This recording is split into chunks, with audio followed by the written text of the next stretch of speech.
Hey, what's up, guys? This is Marseille, aka the Property Pastor. Look, I wanted to drop another video for you guys talking about private money. In our last video, we kind of did an intro to the subject, but in today's episode, we're actually going to dig into how to set one up. We're going to dig into some of the nuts and bolts of the promissory note, how you set up the deal, the structure, and all that kind of stuff.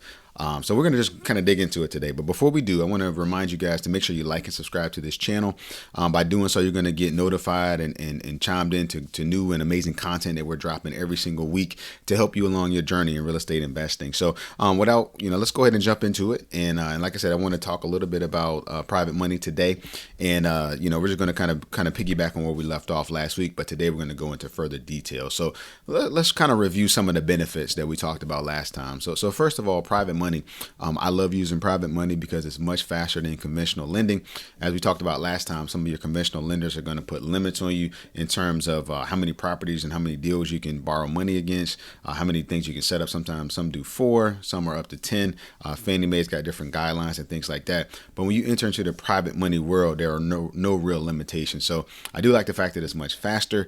I think another benefit is that you can really set terms that work for you as well as your lender, and they benefit, you benefit as well. So I want to really kind of dig into this subject for you guys because I think it is something that's helped my business a lot, and I want to let you guys know about how you can use it to help your business as well. So one of the key components, though, I want to make sure that we don't lose sight of is that people are you're not asking for money. You're providing an opportunity for folks to gain and benefit from lucrative returns on their money. Private money can severely outperform the stock market. The stock market fluctuates up and down, but the beauty about private money secured against real estate is that folks are getting guaranteed rates of return. So I love private money. My lenders like working with me, and I've got some folks lined up and things like that to do further deals. So, that's a good problem to have. I'm really excited about it. And I want to kind of hip you guys to it, how it can benefit you in what you're doing as far as starting out. So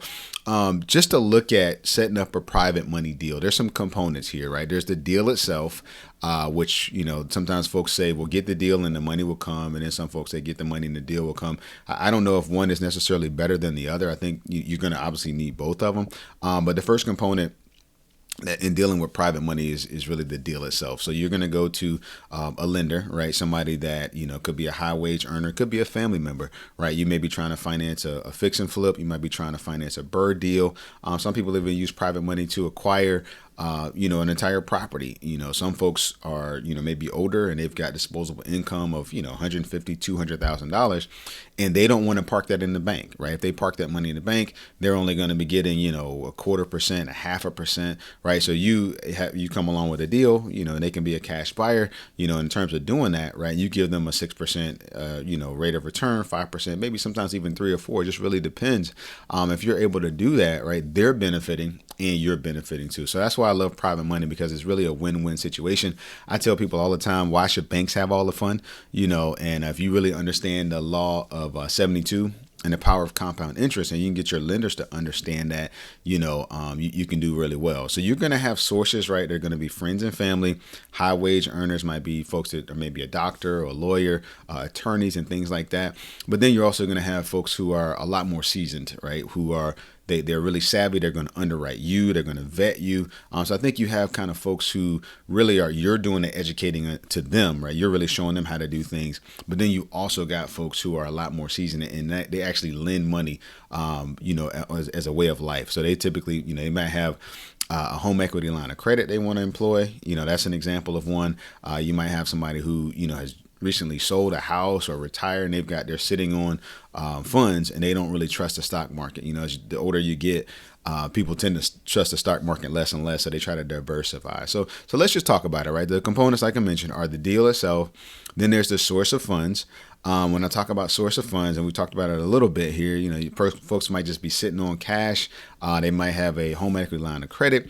They may have a self-directed IRA. So we're going to dig into those in a minute. I love self-directed IRAs. In this deal that we're going to go through today, we're actually the person that we set up a private money loan with actually use a self-directed IRA. So we walk them through that process of setting up the self-directed IRA. I'll dig into that. I'll touch on that subject today. But really, you've got the deal itself, the source of the funds, where's the money coming from? And then you've got the promissory note set up. So the promissory note is really just the agreement between two parties, the borrower and the lender, in agreement to pay. And it talks about what happens, as far as setting up the terms of it, what happens when you don't pay, what are the legal ramifications and all that kind of stuff. So a lot of our discussion today is going to be centered around setting up that promissory note. And then whether or not that deal or that promissory note rather is going to be recorded against the property itself. So you can do what we call an unsecured loan. You can also do a secured loan, so we'll dig into that here in a little bit, but that's some of the key components. So really, like I said, the deal itself, you've got the source of the funds, where things are coming from, the promissory note setup, and then the recording aspect. So let's talk about source of funds. So when source of funds, if a person just has money, they're a high wage earner, and that money's either sitting in a savings account or checking account, money market, CD, all that kind of good stuff, and they have disposable funds that they want to lend, right? So that's just really from A to B, an A to B transaction. The other thing that I like folks to use that I always recommend is a self-directed IRA account, right? Where either if they've left a job or they're self-employed and they've got money in the self-directed IRA, which allows them to pretty much invest in just about anything they want. The beauty of self-directed IRAs is that you can invest in a lot of stuff. There's a few exceptions. There's very few though, but you can invest in just about anything you want to. And real estate is something that I definitely use and recommend that people use self-directed IRAs for. In this particular instance, the deal that we did, I'm just going to talk through, it's a $25,000 loan that I did actually with somebody I knew. And I used a company called Broad Financial, and their trust was Madison Trust. And very simple process. We basically just called them up and got on the phone with one of the representatives and basically said, hey, here's what we're trying to do. We got a $25K loan. Here's the terms, all that kind of stuff. And my lender, I would like to help guide them through setting up an account. And kind of they took it from there. They just walked them through the steps. Basically, he had a rollover 401k.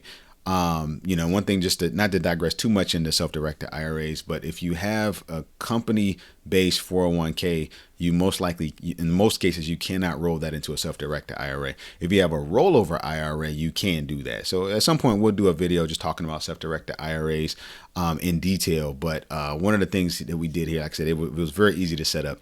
So most companies either are going to have a custodial account, or they're going to have a check writing account. And I recommend most people just set up a custodial account. What that does is you just call up your trust, or you call up your self-directed IRA provider, and you say, hey, look, I want to disperse funds onto this place. And they charge you, a small fee or whatever. And they write a check over to that source.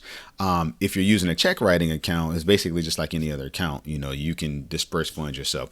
But the nice part about a custodial account is they'll take care of all the taxes and all those kind of things, and make sure that you're in compliance with IRS guidelines and things of that nature. So like I said, we're not going to dig too deep into self-directed IRAs here today, but we did set up a self-directed IRA because the person that I was borrowing funds from, they wanted to take advantage of the tax deferred interest and all that kind of stuff. So they did not want to pay taxes on the money that they were gaining. So the other piece of it, when you're actually setting these up, is you want to decide whether or not that loan rather is going to be secured against a piece of property or not. So if you're doing an unsecured note, it's basically on your word, right? So if the deal falls through, they can potentially come after you, but they cannot foreclose on a property and get all of their money back. So they're gonna be tied up in court for a long time and all this kind of stuff, just trying to get their money back. The other option is to secure against an actual property. So here, and most folks do want to they want their money secured against something. They want to know that in the event that you can't perform, how do they get paid? How do they get their money back? So what a lot of folks will do is they will just collateralize against a property. So if a property is owned free and clear, or there's some other asset that has high equity, it can be, that promissory note can be secured against another asset, right? It could be the deal itself, so if that property is already purchased, they can take a position in that loan. Now understand, if they're second to the table and there's an existing loan in place, they are going to take second, potentially even third or fourth position. So what that means is that if the deal falls apart, the project, folds, then and things are sold, that means that the first lien holder gets paid first, and any proceeds go towards the second, third, and fourth lien holders in that order. So basically that's another consideration. So basically, do we want to secure against a property, or do we want to just do an unsecured loan? So the next thing is really setting up the note itself. So we're going to actually show you guys a few screenshots. And this particular one, we're gonna have a lot of names blocked out to protect the innocent and all that kind of stuff. But this was actually an unsecured promissory note. It was someone that I knew.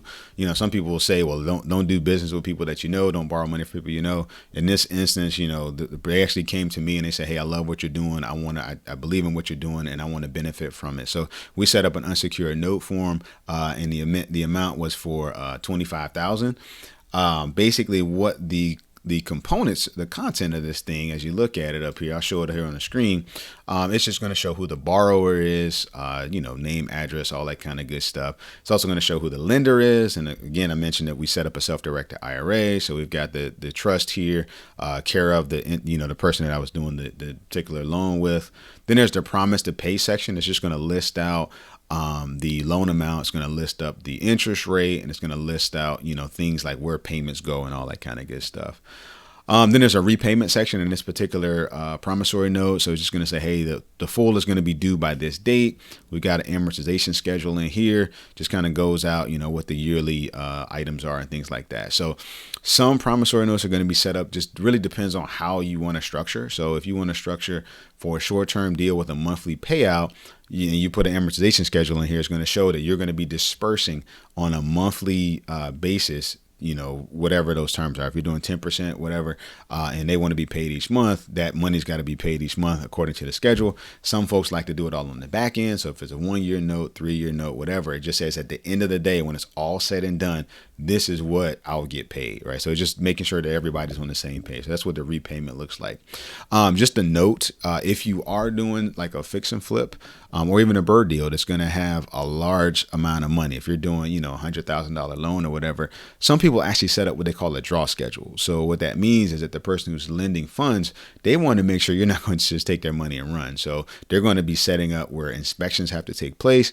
So like a lot of times draws are set up on, you know, could be the project could be divided up into thirds, could be divided up into quarters, whatever that kind of looks like. So if there's a draw setup, you'll list that in here as well in the promissory note, and then, you know, how you're going to update progress. Basically, what do they want to see before they issue the next draw? A lot of folks are not just going to cut you a check for $100,000 and say, you know, let me know when it's finished. They want to make sure that there's progress taking place. So folks will use things like video logs. They'll send pictures, different kind of updates. They may even allow the person to come out and do an inspection before they do the subsequent draw. So, you know, after that section, after the, you know, really the big part, one of the big parts of the promissory note is just the setup of the terms, the amounts, and all that kind of stuff. And then they got some things about just additional cost. It just talks about in the event of default, what the borrower is responsible for, what the lender is responsible for. It got transfer section. You know, if you transfer this note to somebody else, basically, you know, what happens to it. If things need to be changed, an amendment, modification, and waiver section. There's a lot of lawyer stuff. And then a successor. So if something happens to me or something happens to my lender, what happens to the note itself? Does it go to their dependents? All that kind of good stuff. So there's a successor section. And then there's a breach. So the breach is really about what happens if we don't pay, you know, if we don't perform. So what happens, you know, if you breach this thing, it's got to be done, and it won't be waived unless it's done in writing. You know, just a lot of legalese down here. And then, you know, this is in the state of Virginia where I live. So what's the governing law? And then we just sign it and notarize. I always recommend you have things notarized. And again, if you are doing a securing against a property, the last piece of this is really the recording. So if you are securing against a property, you do want to have that promissory note recorded against the property itself. That'll put the lender as a lien holder against the property. So that property can be sold until everybody gets paid. So you really want to make sure that work is done. So once this promissory note is all set up, you want to get that recorded. And you can actually, many areas you can record yourself. If you don't feel comfortable doing that, you can just hire a local title company. You know, they'll charge you a nominal fee and they'll take care of the recording for you. And all that kind of good stuff. Make sure it's all legal and buttoned up. You know, so really, like I said, promissory notes are not that difficult. Private money is not that difficult. I would recommend as you starting out, you know, you don't try to, you know, do a syndication, which a syndication is raising funds and buying like a massive apartment complex. If you start out with that one, that might be a bit much to take on. That's something that I've never done, so I don't do videos on those. When I do a syndication in the future, you'll get a video on it. But right now, my experience has been smaller private money loans. So like I mentioned, these are a great source to raise funds for your deals. They're fairly simple to set up. Like I said, we use a self-directed IRA, set up the promissory note, got everything notarized, official. Once the self-directed IRA saw the promissory note signed and notarized, they went ahead and dispersed funds, and we took that money and we put it to work. So it was really that simple. So there is a great book. We'll put a link to it in the comments. It's by Matt Faircloth. It's called Raising Private Money. I believe it's Raising Private Capital. He's a part of the Bigger Pockets family, and he's got a great book. I studied that book a lot before I did my first deal, but it was a great resource and a great asset. So I hope that this video has been helpful to you. If you have questions or comments, make sure you drop them down in the comment section. Also, again, make sure you like and subscribe to this page, and we're going to keep bringing you amazing content. Hey guys, I just want to talk to you again about raising private money. I hope it's been beneficial to you. Wish you nothing but the best in your journey, and God bless you guys. Love you, and we'll talk to you again soon. Take care.